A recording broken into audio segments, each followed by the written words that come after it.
Yes, people's Keys and Prince. Today we'll talk about how to spot a poor coach. This is for you as parents.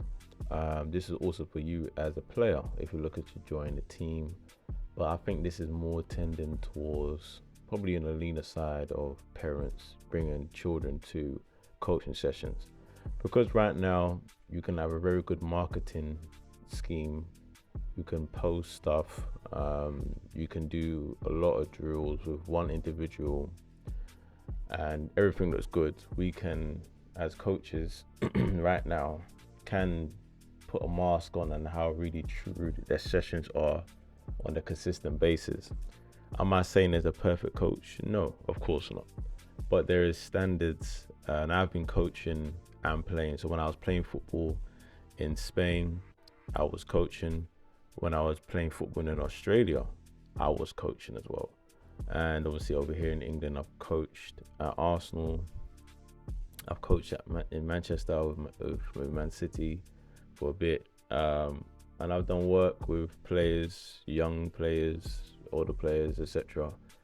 I've done PE, primary school level, secondary school level, and also college level in the UK. And so I would say my coaching experience has probably tallied up to about probably over 10 years. Whilst I was playing, I was always coaching.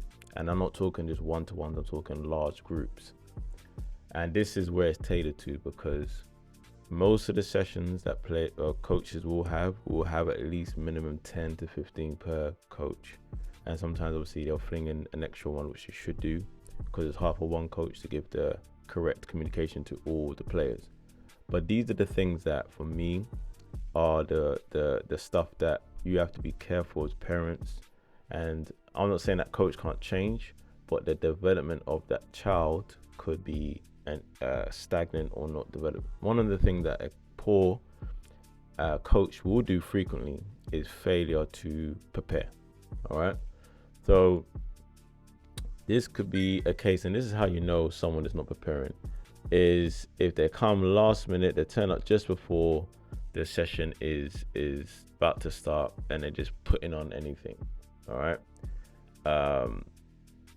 there's not really a progression. Everything is stagnant. It's not cognitively challenging the players. So if I've got a group of academy level players, but I'm doing stuff at a grassroots level, that's somebody that has not adequately prepared the session. They just put on anything they have, and they thought them just run and do it, and just wing it for the next 45-50 minutes.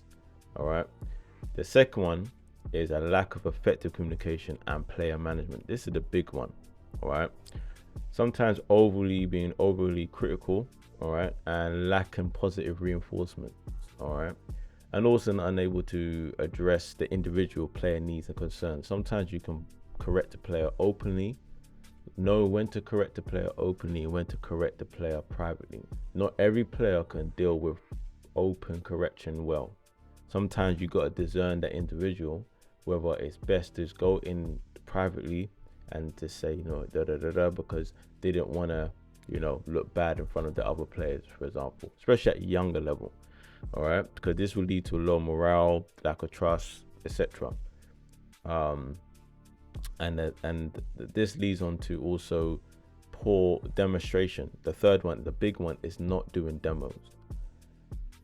How many coaches I've seen talking, guys, I want you to go down there, do a pass, receive the ball on your back foot, drive, do a pass on that side, and then do a passable back to the guy in your line.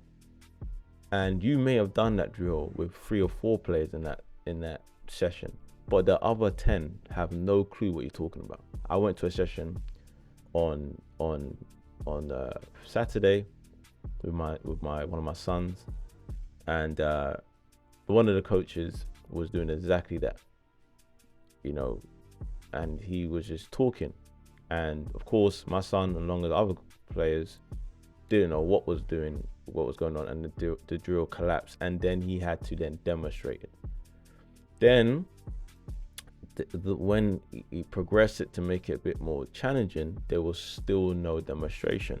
And I think the first level, this is number one, and that's why I left it at number 3, because this is for me the pinnacle.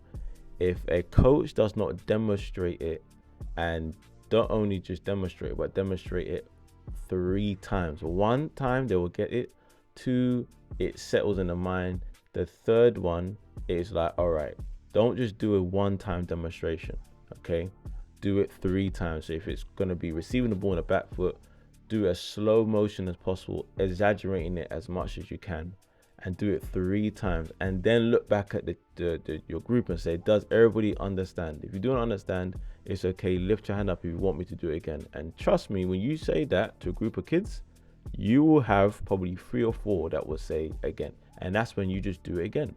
And this is where, you know, I know you got to understand this. Where I'm talking about another video where we're talking about cognitively loading. Some kids cannot manage cognitive loads. All right, their cognitive loads, everyone is different, and so that's why it's sometimes not about they don't understand. It's sometimes to do the speed processing information and cognitive loads. All right, let me know what you think about it. But again, this is not to coaches. This is for us as a country to get better.